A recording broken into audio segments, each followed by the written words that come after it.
Welcome to the WACO Experience, an American story, We the people. with your host, D. Scott Smith. In order to form a more perfect union.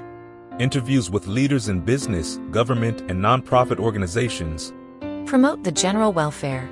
Jobs, products and services, and infrastructure for strong communities. Secure the blessings of liberty. The WACO Experience is an American story, a story of communities across America. It is your story. When you have these premature babies, their brains are very sensitive to vibrations. Texas Children's Hospital worked with NASA to come up with an idea how to dampen the vibrations in this transporter.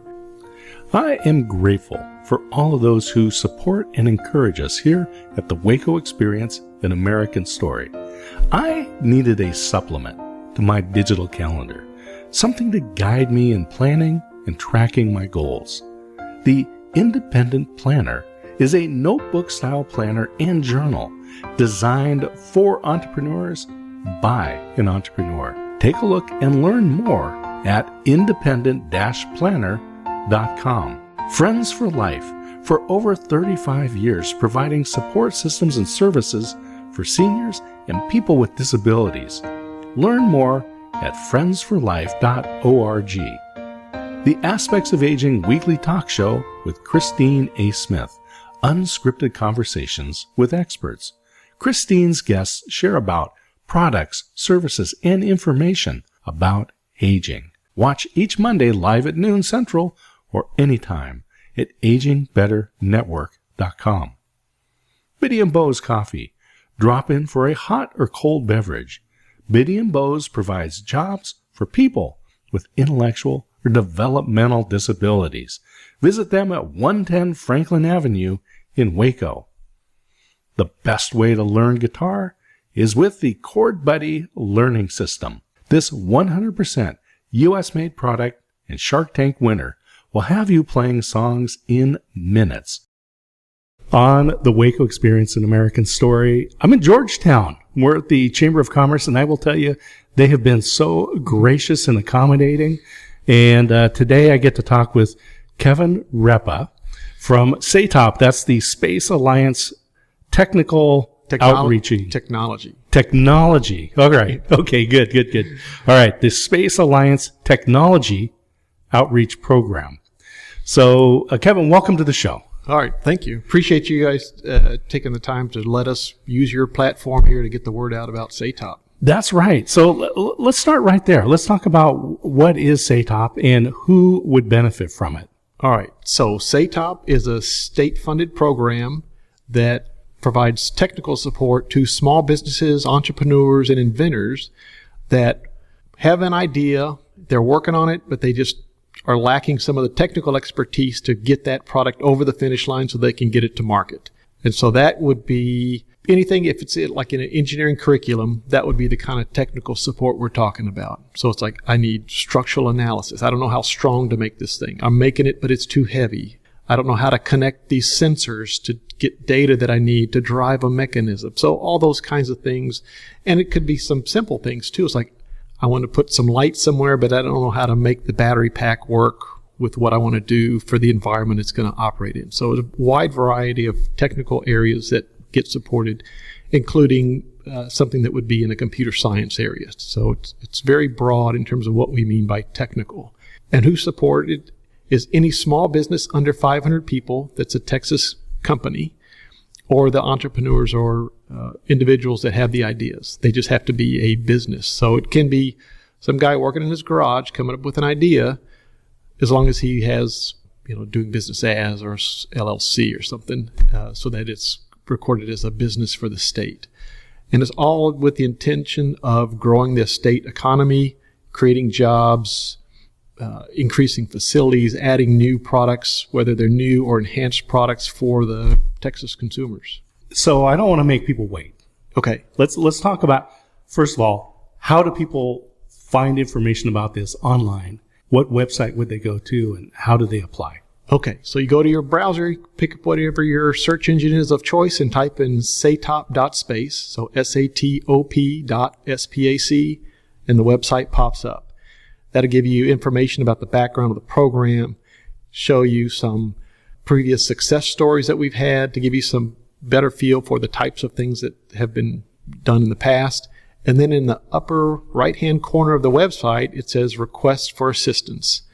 Yeah, you click that. There's a very simple form that you fill out. Tell us about yourself, and then a little bit about what kind of help you need. And then from that, it goes to our folks in Houston, and we have a PhD there that she'll evaluate what's going on. She'll look it over. Then they will probably give you a call within a couple of days or a week to find out specifically what we can do to fit within the criteria of the program. So that criteria, that a big driver is 40 hours of engineering expertise from a engineering firm, or you be part of a capstone program with one of the universities that participates with us. And the capstones for an undergraduate program is a 2-semester program. So that's quite a bit of time with a professor and several engineering students working on your problem. I just thinking that there's got to be people who are opening a tab right now and putting in SATOP.SPACE, looking up the website right now, because I know there's a lot of creative, inventive people out there here in Central Texas and all around Texas. Tell us a little bit about the background. So how did SATOP get started? So our director, Bob Payne, has been with the program the entire time. The Clear Lake Area Economic Development Foundation, which has a lot of the companies that support NASA in that surrounding region. Some of those folks supporting NASA said, it'd be good if we could get these larger companies to help small companies if they've got ideas that get developed. It was a pretty quick success on a few things, and one of the area state congressional members took note of that and said, hey, this is a good deal. We want to help be part of this. And so then that started it being a state-funded program. So 25 years ago, we started to receive state funding. And when Congress got involved, state Congress got involved, they said, let's not call it Technical Outreach Program, let's add space in there. So let's call it a Space Alliance Technical Outreach Program to bring in the NASA part in there. And for 10 years of that 25 years, we actually had some additional supplemental funding from NASA to help support this as well. So that our federal funding went away, and we're just state funding, so that's why we only support the state companies. But NASA, JSC, is still involved, and we actually have 2 active projects underway with them today. So you could have a NASA engineer working on your project, one of the local engineering firms, or one of the schools. This is pretty exciting.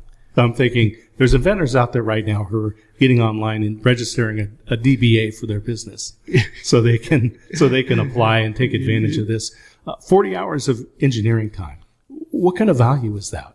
I can't tell you, but usually if you're talking higher end engineers, these are typically the subject matter experts, so they're several $100s an hour if you were going to go ask somebody to help you with that. All right. We won't do math on the air, so we'll let people figure that out. It's a good value. It's a great value. It's a great value. And it's free, and it's provided through taxes. So the businesses are not required to pay, and they're not required to put in a percentage of ownership, because of a lot of like incubators and business accelerators, they'll help the business, but they're looking for a percentage of the right. company. Great point, Scott. So here we have no requirement to have equity in the company. Your intellectual property is protected. We don't take any of that.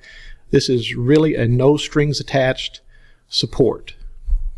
So let's talk about some of those experiences that you've had with businesses that have applied and succeeded in getting into the program, and those that didn't. So one of the early ones for me, I haven't been around that long, so there's over 1,200 businesses we've supported so far. One of them, one of the guys has a new technology for how drones will be propelled. I can't go into a whole lot of detail, but It's very different than how drones fly today. Mm-hmm. And so he needed some support with sensor packages that needed to identify certain criteria that he had to have in place to help fly the aircraft. Actually, in his case, it went to the colleges because it's more in depth. It fit more with the capstone program.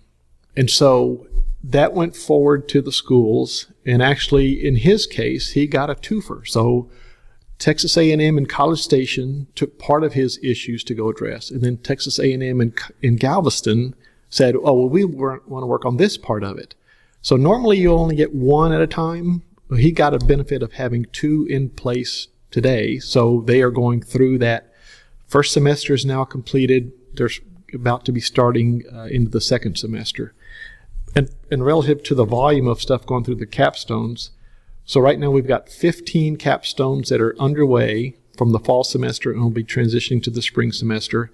And we've got 12 new capstones that will start in the spring semester. So that's quite a bit just going to those schools. And then we've got a number more going to the engineering firms. So I'm thinking, what would be the difference between getting the engineering support from a NASA engineer or another industry engineer and then going into a capstone program? What might be the differences in the type of projects? It's not so much the type of project as it is how you can bucket that amount of work. So if it's something that fits within the 40 hours and the expert can get it resolved, then we go, oh, well, it's a nice group of work that can be done within that amount of time. If it's something a little more complicated, maybe takes some research, a lot more analytics, then that would probably be something that would go toward the universities. In some cases, a material selection for somebody, it's like, hey, I'm building this, but I'm not sure what to make it out of because it needs to operate in this environment, whether it's the weather, the thermal requirements, whatever. That might be something that a materials properties guy can work out of the engineering firm. But if it's more complex, it might be something that a professor might want his students to work on because they got to do a lot of research on different material properties and come up with different recommendations. So I can see how the different business plans would fit into different buckets. So a lot of entrepreneurs are, let's get it done today. So if we can get in, get the 40 hours, solve a problem, get a product to market, that's good.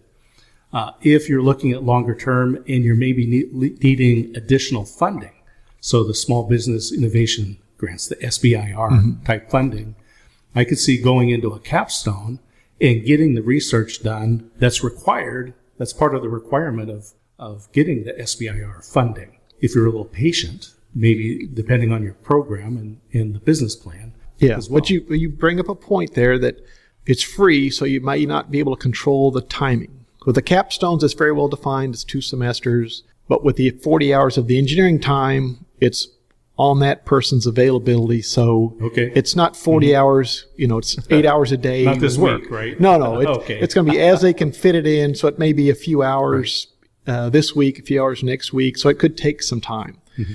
In most cases, that's not an issue because some of the issues we're trying to solve, that requester has been waiting 2 to 5 years to figure it out. And they just were sitting on it.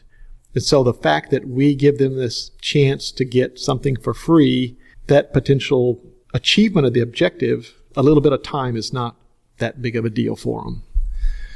So let's talk about AI, because that's the hot topic of today. A lot of businesses are getting started. Have you seen any projects being submitted under the AI umbrella in that engineering side? So not so much AI. We've got one that's starting that we'll use some machine learning on. So it's sort of the precursor to AI. It's how I interpret machine learning.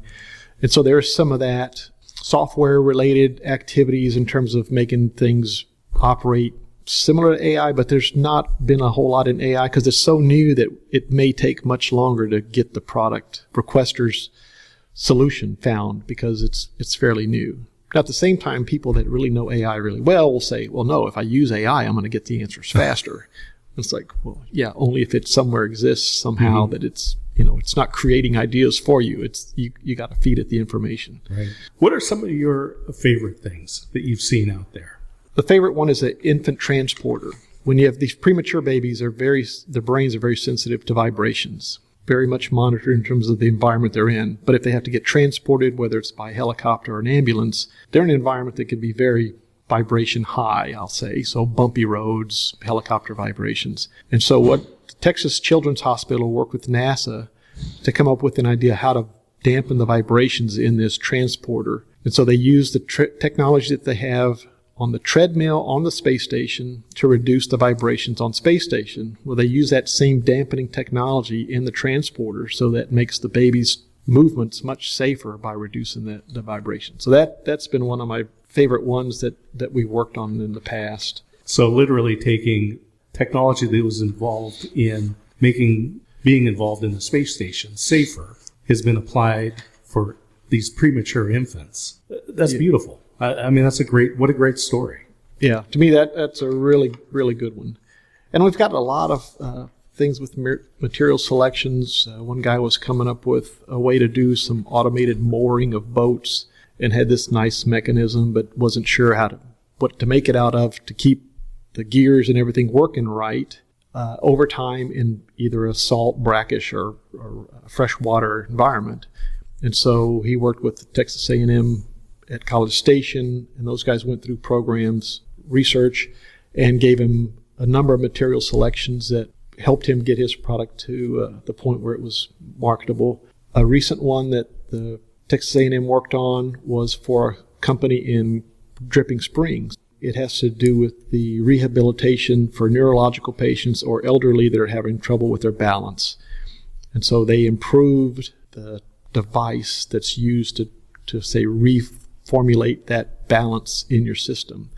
And that actually won their capstone project reviews. So every year, I think there's over 200 projects that are done at the engineering school at A&M, and they won one of the top awards for their design on this. I just say that there's things all over the map. There's consumer goods, medical devices, so almost anything you can think of. If you have a technical challenge, we're a resource that you can use to try to get you over the hump. So Kevin Repa of SATOP, you've mentioned College Station a couple of times. I was associated with one of the professors there when he was at Washington State University in Pullman. I was an advisor for a company that was a tech transfer, and that was specifically for agriculture. Are you seeing any projects related to agriculture? So there's some. I don't think there's as many as I would expect, because to me, farmers, they invent stuff all the time. They see an issue, they go work it. So one of my to-do list things is to go talk with the extension agents around the area to say, hey, talk to the farmers about this program, because if they've got these challenges, we could potentially help them with everything from the orifice sizes for sprays, which I think has been one of the things we've worked with in the past. So they had a spray technology for certain chemicals, but they needed a droplet size and spray pattern of a certain requirement to make it effective. And so they worked with how to make that spray nozzle do exactly what it needed to go do. So there's been some, but I would think there'd be more, other than farmers tend to just sit in their shops and come up with this stuff. Farmers are very creative, and I've seen them build very workable tools out of what would be considered scrap. Tell us about how you got involved in this. Tell us about your background, education, your work's history up to being involved with SATOP. All right. Well, I grew up in Granger, Texas, which is just down the road from Georgetown here. And I went to the University of Texas, got my degree in aerospace engineering. And then for the last 41 years, I've been an aerospace engineer. Now, I've moved up and I was in management, so I am not doing the engineering side anymore. But one of my roles as general manager, I was a representative at the Bay Area Houston Economic Partnership, which is the organization that actually administers SATOP for the state. Being part of that organization and a board member, I would get regular updates on what was going on at SATOP. And as I was retiring, the state provided that additional funding to the program, and they were going to get the word out across the state much better. So I basically said, hey, I'm going to be retiring up in the Central Texas area. I'd be happy to, help get the word out for you. And so they said, oh yeah, let's do that. And so I basically cover WACO to San Antonio, and we have a representative like myself. He's up in Fort Worth, and then we got some folks in the Rio Grande Valley. And then we work with a number of chambers and alliance strategic partners, like the small business development centers at various areas around the state to support us as well. So you studied aerospace engineering. I did. How did you happen to choose that? I mean, you grew up pretty close to the Johnson Space Center, so. Just early on was fascinated by space. I do like to say that it was just the first degree program on what do you want to do when you go to college, so I picked the first thing. All right, so you chose alphabetically. Yeah, but that's not really it. I really was enamored with the space program at the time, which they were working on the shuttle before, so I was in class, actually was in an orbital mechanics class when we had the first launch of the shuttle. So the professor brought in a TV into the room, and so our class, we watched the first launch of the shuttle program, got hired on as a contractor at JSC and stayed there the whole time and enjoyed it. And it's really been amazing to see how this whole changed with SpaceX and commercial space stations coming about, working toward getting back to the moon with the Artemis program, just seeing the whole thing really blossom in terms of a space environment, ecosystem. So we talk about collaboration. NASA has always outsourced to a lot of different companies. So I know that SpaceX seems like the big thing today, but it's just another McDonnell Douglas, Boeing, or one of those companies. Right. So the difference in when SpaceX came in, the agreements were a little different. They were like a fixed price project, and it's like, you just give us this thing as a service. I'm not going to own your vehicle, which NASA tends to do is they would own the rockets, they own the shuttle. And so this set up a new way of doing business from a NASA perspective. And it's really working toward a lot of the advancement is buying things as a service. They're working on buying a spacesuit as a service. So a company will have spacesuits, and then you can go convince NASA, hey, use my spacesuit, and they'll pay you for the use of that suit. Same thing with the lunar terrain vehicles. All these things, NASA's changed their business model to make it more affordable, but that also brings in a lot more businesses to try to get that work. Artemis. I was down at the Space Center, and I saw a lot of stuff about Artemis. Give people a little glimpse into that. So I know it's a little off from SATOP, but give people a little bit of inspiration. So with Artemis, it's centered around the rocket, the Space Launch System that's actually built in New Orleans and put together, shipped down to the Cape. So Boeing is doing that piece. On top of that is the Orion capsule, which is built by Lockheed Martin. And those things get stacked up, and they're going to go launch. So we did the first uncrewed flight, went the farthest any human-rated space vehicle has gone beyond the moon. And so all the performance worked out really well. There's a couple of issues they're working through now. With the heat shield had some minor anomalies they didn't expect. And so there's some things they're working through to get to Artemis 2, which will have a crew and go around the moon again. And then when you start to get to the later programs, Artemis 3, you'll start to work on getting down to the moon. So there's a gateway, which is basically a space station that's going to be near the moon. Astronauts will go there. They'll get onto a lander vehicle, will go down to the moon and come back up. There's several scenarios. One that SpaceX is working is they would fly directly to the moon and come back. But the gateway is still going to be the long-term solution for housing crew that's not going down and coming back up. And so you'll have a long-term sustainable stay on the surface of the moon. Do a lot more research, hopefully find that water on the South Pole that all the instrumentation and technology is showing is there. So it's going to be some pretty interesting times as we start to get forward. It's like in the 2030 time frame. Could be a lot of fun in the space business.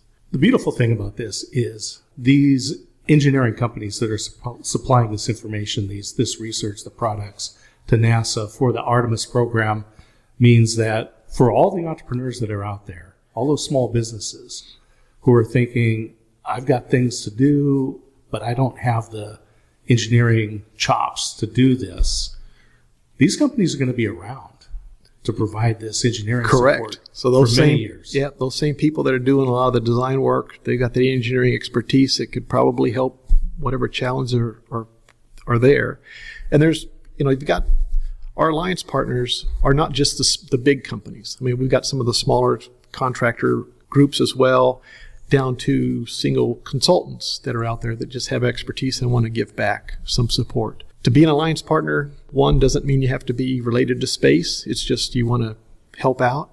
And your ideas don't have to be related to space. They can be anything. So the name Space Alliance is only about the early starts of this program. The fact that it's tied to the NASA community has nothing to do with who can play as a support or who can get support and get that request filled. So tell us as we wind down here, Kevin, and again, thank you for taking the time and sharing with us here on the WACO Experience and giving us a glimpse into SATOP and what's available there. Give me your vision for how you see SATOP helping businesses in Central Texas in the next 5-10 years. So now that we're getting the word out about this thing, I could see just a regular flow of ideas coming forward from people that just need that kind of help, and that we can provide that to them.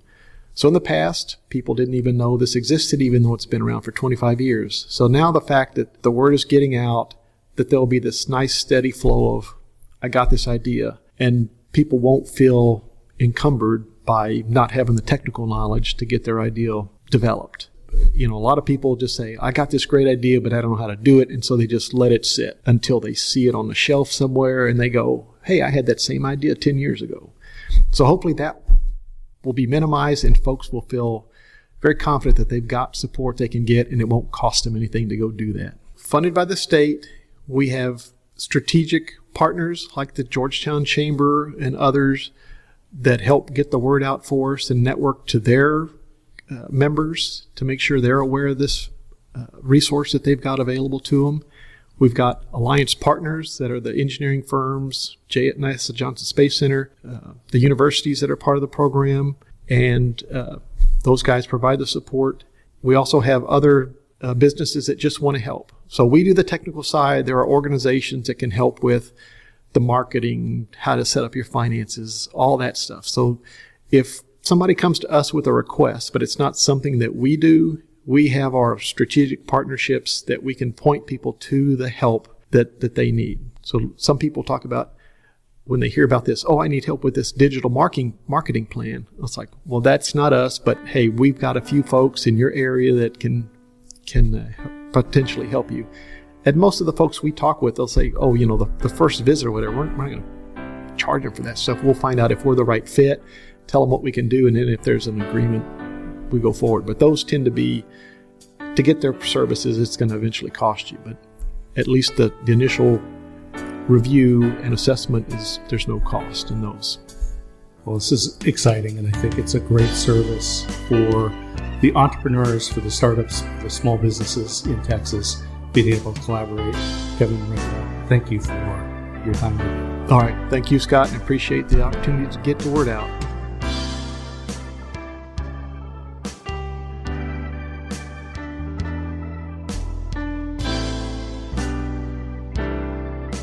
The WACO Experience, An American Story, is a production of D. Scott Smith Company, all rights reserved. Thank you for listening.